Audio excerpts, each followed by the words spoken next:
Tabe, beri bakareba. Semoga Anda selalu sehat dan tetap bersemangat. Saat ini Anda menyaksikan berita Sulawesi Tengah bersama saya, Aling Talamboa. Sejumlah berita teraktual dan menarik telah kami siapkan untuk Anda. Berikut 3 berita utama hari ini. Tim Lanal Toli-Toli menggagalkan upaya penyelundupan pakaian bekas dari Malaysia.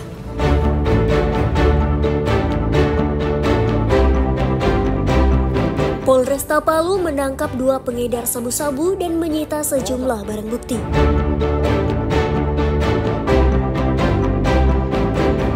Ratusan petani di Topogaro berunjuk rasa menolak rencana pembangunan pipanisasi oleh PT BTIIG.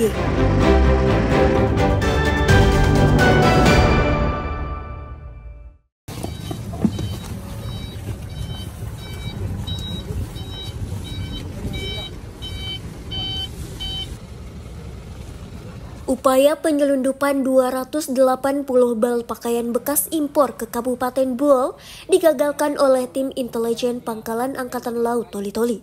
Selain menyita ratusan bal pakaian bekas, petugas juga menahan nahkoda dan kapal pengangkut barang tersebut. Penangkapan kapal bermuatan ratusan bal pakaian bekas ini bermula dari hasil pengintaian yang dilakukan aparat gabungan selama sepekan di perairan antara Kabupaten Buol dan Toli-Toli. Puncaknya, Minggu pagi, petugas bersenjata lengkap menangkap sebuah kapal mencurigakan di Pelabuhan Kumaligon, Kabupaten Buol. Saat diperiksa muatannya, ternyata kapal tersebut mengangkut ratusan bal pakaian dan sepatu bekas dari Tawau, Malaysia.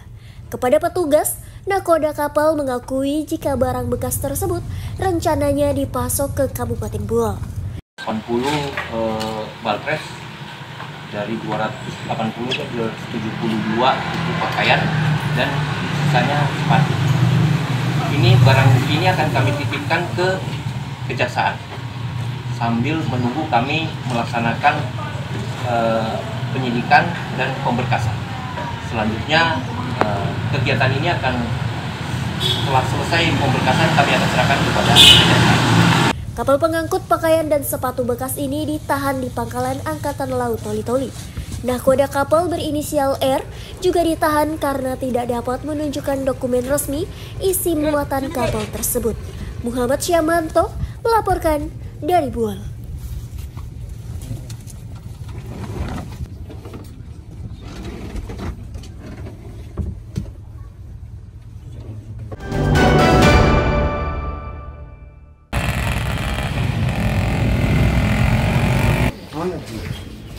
Ada barang bukti sudah. Satuan Reserse Narkoba Polresta Palu kembali menangkap 2 pengedar narkotika jenis sabu di Kota Palu. Dari tangan kedua pelaku berinisial I dan FH, sebanyak 30 paket sabu dengan berat 10 gram disita. 1 pengedar diantaranya berkedok sabung ayam. Pengungkapan kasus narkoba bermula dari informasi warga adanya aktivitas transaksi jual beli narkotika jenis sabu di Kecamatan Tatanga, Kota Palu. Dari hasil pengembangan, tim Satres Narkoba dipimpin langsung Kasatres Narkoba Polresta Palu, Ajun Komisaris Polisi Usman menangkap tersangka berinisial FH saat berada di Jalan Sungai Tanamea, Kecamatan Tatanga, Sabtu siang. 7 paket sabu seberat 1,8 gram ditemukan. Di hari yang sama, tim Satres Narkoba juga meringkus tersangka berinisial I yang diduga pengedar sabu berkedok sabung ayam. Tersangka I diringkus polisi saat berada di Jalan Lekatu, Kelurahan Tavanjuka, Kecamatan Tatanga. 23 paket sabu dengan berat 8,9 gram disita untuk barang bukti. Tangkap ini tidak ada hubungan sama sekali. Mereka berdiri masing-masing yang kami tangkap pada hari itu juga.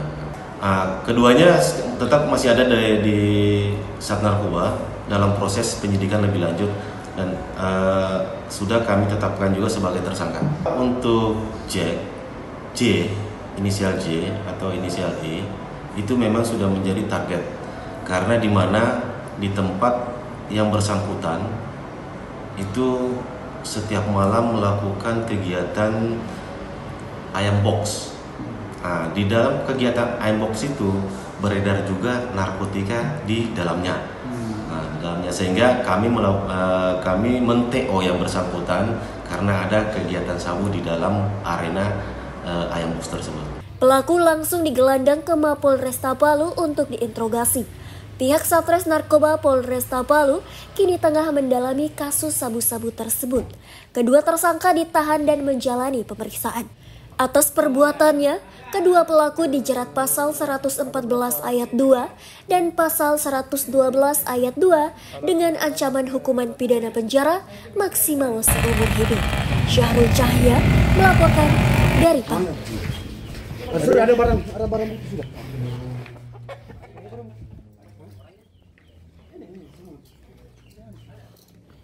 Namamu siapa? Tahu? Tahu?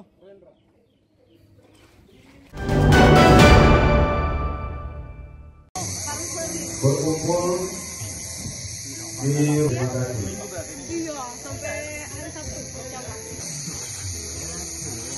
Demi meningkatkan potensi SAR, Kantor Pencarian dan Pertolongan Palu melatih relawan yang terdiri dari masyarakat, organisasi sosial, dan kepemudaan.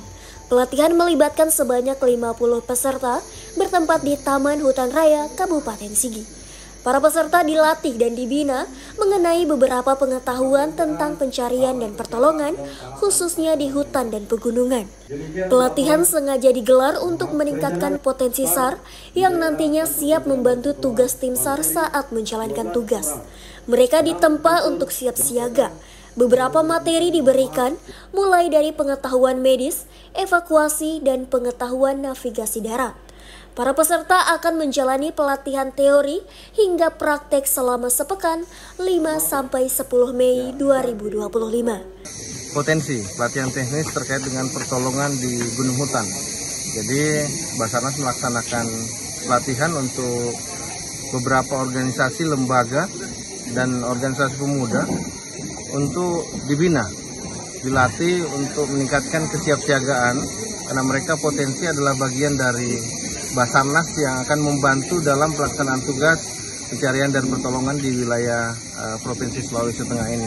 Kemudian mereka akan dibekali pengetahuan terkait dengan navigasi darat, membaca peta, kompas, GPS, sehingga tidak ada lagi petugas-petugas SAR yang hilang di gunung hutan karena sudah familiar dengan peralatan-peralatan tersebut.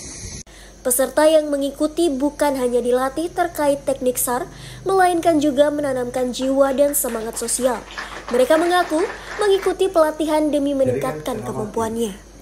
Kebetulan kita juga bergerak di bidang ini juga, kemanusiaan, pramuka, jadi kita sama-sama ikut di sini. Harapan terbesarnya kami supaya lebih kompeten lagi ke depannya.